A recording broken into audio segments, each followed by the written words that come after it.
നമസ്കാരം.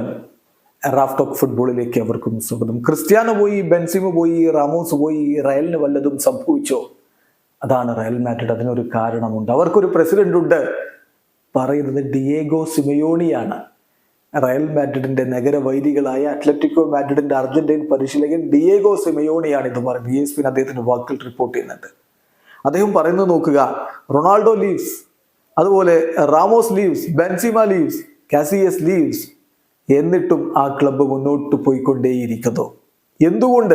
കാരണം അവർ നല്ല രൂപത്തിൽ കാര്യങ്ങൾ മാനേജ് ചെയ്യുന്നു, ഡീൽ ചെയ്യുന്നു, പെർഫെക്റ്റ്ലി കാര്യങ്ങൾ കൈകാര്യം ചെയ്യുന്നു. അവർക്കൊരു സ്ട്രോങ് പ്രസിഡന്റ് ഉണ്ട്, ഫ്ലോറന്റീനോ.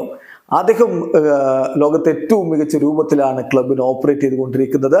എപ്പോഴും ബെസ്റ്റ് അദ്ദേഹം ഡിമാൻഡ് ചെയ്യുന്നു. അതുകൊണ്ടാണ് റയൽ മാഡ്രിഡ് ഇങ്ങനെ നിൽക്കുന്നത് എന്നാണ് ഡിയേഗോ സിമിയോണി പറയുന്നത്. വളരെ കൃത്യമായ വാക്കുകളാണത്. റയൽ മാഡ്രിഡിന്റെ മാനേജ്മെന്റ് ആ രൂപത്തിലാണ് ഫ്ലോറന്റീനോ പെരസിന്റെ നേതൃത്വത്തിൽ ചെയ്തുകൊണ്ടിരിക്കുന്നത്. ശരിയല്ലേ? ക്രിസ്ത്യാനോ പോയി, ബെൻസിമ പോയി. ക്രിസ്ത്യാനോ പോയപ്പോൾ പിന്നെ ബെൻസിമയായിരുന്നു അവരുടെ കാര്യങ്ങൾ മുന്നിൽ നിന്ന് നയിച്ചിരുന്നത്. ആ ബെൻസിമയും പോയി. അതിനിടക്ക് സെർജിയോ റാമോസ്, അവരുടെ നായകനായിരുന്ന, നട്ടല്ലായിരുന്ന, ഡിഫൻസിന്റെ കരുത്തായിരുന്ന സെർജിയോ റാമോസ് പോയില്ലേ? അതിനു മുമ്പ് കസിയസ് പോയില്ലേ? എന്നിട്ട് റയലിന് എന്ത് സംഭവിച്ചു? ഒന്നും സംഭവിച്ചില്ല. എന്തുകൊണ്ട്? അതനുസരിച്ച് കാര്യങ്ങൾ ഡീൽ ചെയ്യാനും മാനേജ് ചെയ്യാനും കപ്പാസിറ്റിയുള്ള ഒരാൾ അവിടെയുണ്ട്, ഒരു മാനേജിങ് ടീം അവിടെയുണ്ട്.